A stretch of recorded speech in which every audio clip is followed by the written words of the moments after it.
Hello everyone, welcome to the lecture series of Design and Analysis of Algorithms. In this video we will learn about how to draw minimum spanning tree using the Prim's algorithm, and we will also prove the correctness of the Prim's algorithm. So let's begin.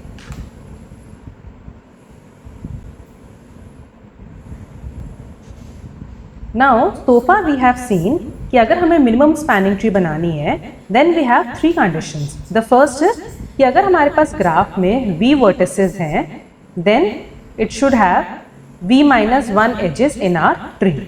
Second, it should be acyclic and connected. And the third is that the cost should be minimum. अगर ये तीन condition satisfy हो रही हैं we से it is a minimum spanning tree. Now एक method हम already देख चुके हैं यूजिंग दी क्रूस्कल्स एल्गोरिथम, जिसमें हम सबसे पहले जितने भी हमारे एजेस हैं उनको हम सॉर्ट कर लेते हैं on the basis of their weight, and one by one हम एज को पिक करते जाते हैं सच दैट उसकी कॉस्ट मिनिमम हो जितने भी एजेस हमारे पास अवेलेबल हैं एंड उसको ऐड करने से साइकिल क्रिएट ना हो. नाउ प्रिम्स एल्गोरिथम कहती है कि मिनिमम स्पैनिंग ट्री बनाने के लिए आप किसी भी वर्टेक्स को अपना स्टार्टिंग पॉइंट चूज कर सकते हो.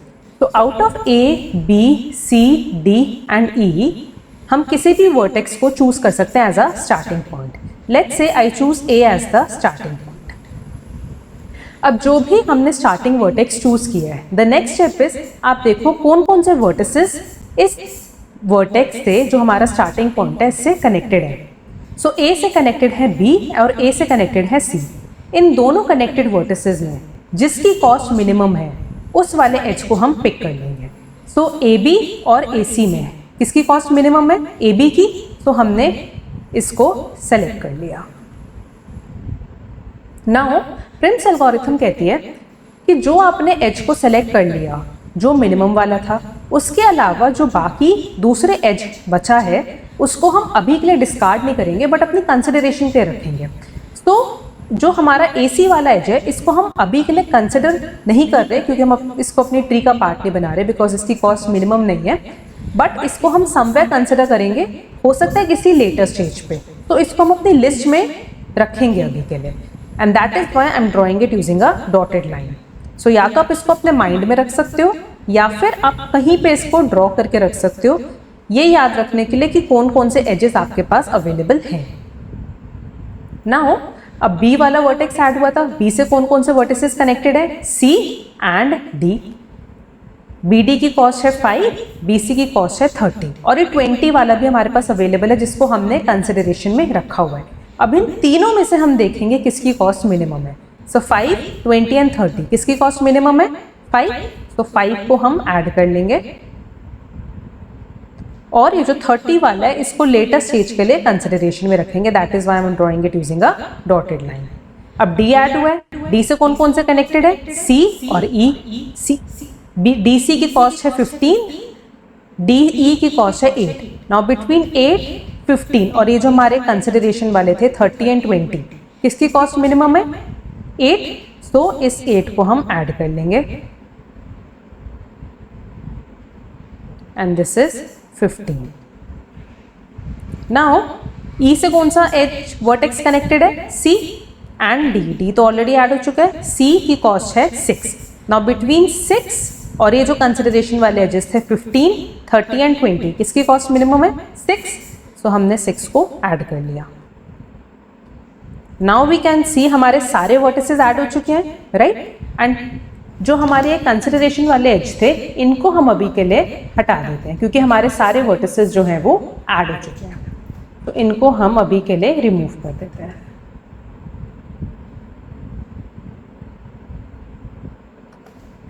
नाउ लेट्स सी कि जो मिनिमम स्पैनिंग ट्री थी उसकी कंडीशन सेटिस्फाई हो रही है नहीं हो रही. हमारे पास टोटल 5 वर्टिसेस थे. टोटल एजेस कितने अब हमारे पास ट्री में? 1, 2, 3 एंड 4 एजेस है. First condition is satisfied. Acyclic है, कोई साइकिल नहीं बन रही, सारे वर्टिसेस आपस में कनेक्टेड है. दैट मीन्स हर एक वर्टेक्स तक पहुंचने के लिए कोई ना कोई पाथ अवेलेबल है. Second condition is satisfied and the cost is minimum. 10 + 5 + 6 + 8 which is the minimum cost. So this is how we draw minimum spanning tree using the Prim's algorithm, right? So now one difference we can notice over here between Prim's and Kruskal's, that is कि क्रूस्कल्स algorithm में हर एक stage पे हमारी जो tree होती है वो disconnected रहती है, राइट? क्योंकि हम एजेस को सेलेक्ट करते हैं on the basis of their weight. Let's say हमने मिनिमम वेट, जितने भी वेट एजेस हैं हमारे पास इस ग्राफ में, मिनिमम वाला कौन सा है? 5। तो हमने पहले, अगर हम क्रूस्कल से बनाते तो पहले बी डी को ऐड कर लिया होता, राइट? 5 के बाद नेक्स्ट एज कौन सा ऐड होगा? 6। इसका वेट 5 के इमीडिएट बाद है एंड बाकी और कोई एज अवेलेबल नहीं है जिसका वेट जो है हमारे पास कम हो इससे। तो नेक्स्ट एज हमारा ये ऐड हो गया। ए यहाँ पे है जो अभी कनेक्टेड नहीं हुआ है, वो हमें देखना है कि कौन से पाथ से ये कनेक्ट होगा। आफ्टर 5, 6 नेक्स्ट कौन सा ऐड होता? 8 वाला। So we can see Kruskal's algorithm में अभी आपके सारे, एक ये वाला कंपोनेंट हो गया, एक ये बी डी वाला कंपोनेंट हो गया, एक सी वाला कंपोनेंट हो गया। दैट मीन्स अभी हम कह सकते हैं कि ये डिस्कनेक्टेड है। जब हमारा फाइनल ट्री बनेगा तब हम कहेंगे कि वो कनेक्टेड है। बट प्रिम्स एल्गोरिथम में आप देखोगे, क्योंकि आप हर एक स्टेज पे वो वाले एज को कंसिडर कर रहे हो उस वर्टेक्स से जो वर्टेक्स आपका ऑलरेडी एडेड है, तो हर एक स्टेज पे आपका जो ट्री है वो कनेक्टेड है। सबसे पहले हमारा ए बी था, देन बी डी हुआ, देन डी ई हुआ, देन सी ई हुआ।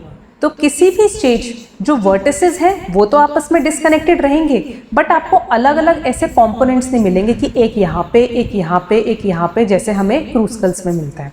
सो this is the difference between Prim's and Kruskal's. At Kruskal's आपको हमेशा हर एक स्टेज पे डिस्कनेक्टेड होगा until and unless we get the final tree, but Prim's algorithm will always remain connected, right?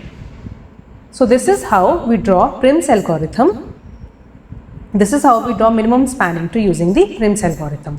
Now let's see the correctness of the Prim's algorithm. अब correctness में हमें क्या देखना है कि जो भी edges हमने select करे हैं, क्या वो हमारे सारे valid edges हैं? क्या ये जो spanning tree हमें मिल रही है using the Prim's algorithm, ये वाकई में minimum spanning tree है? That means कि ये हमारा optimal result है या नहीं? इससे कम cost हम achieve कर सकते हैं या नहीं कर सकते, right? So how we will prove the correctness? Now Prim's algorithm में हमने देखा है कि इनिशियली हम एक स्टार्टिंग वर्टेक्स को सेलेक्ट कर लेते हैं। उस स्टार्टिंग वर्टेक्स से हम देखते हैं कि कौन कौन से एजेस या कौन कौन से वर्टिसेस जो है वो कनेक्टेड है।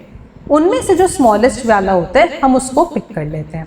देन जो हमने अभी ऐड किया है वर्टेक्स, अब हम उससे देखते हैं स्मॉलेस्ट वाला कौन सा है। सो सब्सिक्वेंटली हम क्या कर रहे हैं, हम कनेक्टेड स्मॉलेस्ट एज को सर्च करते जा रहे हैं, राइट? सो अगर हमें प्रिम्स एल्गोरिथम में लेट्स सी ये हमें ट्री मिला एट सम स्टेज, बाकी हमारे अलग अलग वर्टिसेस, एक सी यहाँ पे है, एक डी यहाँ पे है, एक ई यहाँ पे है। लेट्स से अगर हमारा ये वाला जो सेट है जिसमें ए बी है, इसको हम एक सेट बोल देते हैं, let's call it as S. और ये जो रिमेनिंग वाले हैं इनको हम बोल देते हैं, अगर टोटल वर्टिसेस हमारे पास वी हैं, so these are V minus S, right? So A B अभी हमारे पास एक पार्शियल ट्री है, फिर हमने नेक्स्ट एज को ऐड करा on the basis of its weight, हमने इनको कनेक्ट कर दिया आपस में। अब ए बी डी एस का पार्ट हो गए और डी सी और ई जो है वो वी माइनस एस का पार्ट हो गए। So basically what we are looking over here is, हम हमेशा स्मॉलेस्ट वेट एज को पिक कर रहे हैं, right? We are picking by assumption smallest weight edge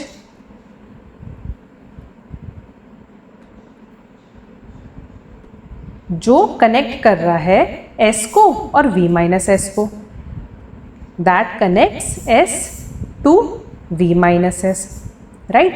and cut property में हमने क्या देखा था? कट प्रॉपर्टी में हमने देखा था कि अगर हमारे पास आप अपने इंटायर वर्टेक्स सेट को दो सेट्स में पार्टीशन कर देते हो, एक है S और एक है V माइनस एस, एंड जो स्मॉलेस्ट वेट एज होगा, लेट्स से कोई एज है जिसका एक वर्टेक्स S में है और एक वर्टेक्स जो है वो V माइनस एस में है, राइट? तो जो स्मॉलेस्ट वेट एज होगा वो हर एक मिनिमम स्पैनिंग ट्री का पार्ट होगा ही होगा। यही हमने कट प्रॉपर्टी में देखा था। So what we can see कि by the cut property the minimum weight edge will be part of every minimum spanning tree, right? So basically can we say कि जो Prim's algorithm है वो आपको force करती है कि आप स्मॉलेस्ट वेट एज को ही पिक करो, जो ऐसा कट प्रॉपर्टी आपको कहती है. सो वी कैन से कि Prim's एल्गोरिथम वही वाले एजेस को ऐड कर रही है जो वैलिड एजेस हैं, दैट मीन्स जिनकी जो कॉस्ट है वो मिनिमम है. तो वी कैन से कि जो हमारी Prim's एल्गोरिथम के जितने भी एजेस हैं वो सारे वैलिड एजेस हैं. So edge that Prim's algorithm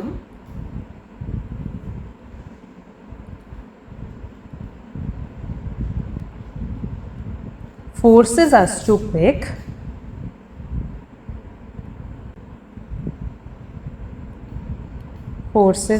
pick is the edge that we will select by our cut property.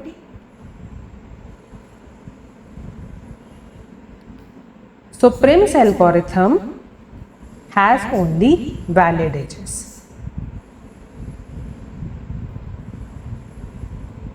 In it. So that is why we say that the Prim's algorithm gives you a minimum spanning tree by the cut property. So this was about the Prim's algorithm and its correctness. If you like my video, then do like and share my videos and subscribe my channel. Thank you.